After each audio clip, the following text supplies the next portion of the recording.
हाँ। ये इंसानी निज़ाम में गुर्दों की दो डोरियाँ, एक खालिब की डोरी और एक मसाना पेशाब की नाली शामिल है।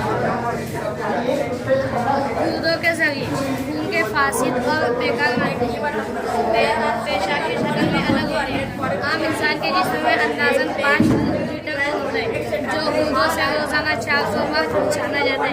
गुर्दे रोज़ाना 109 लीटर खून छानते हैं और उससे 1 लीटर पेशाब तैयार होता है। और दोबारा जो माय होता है वो ब्रेस्ट फीड किया जाता है।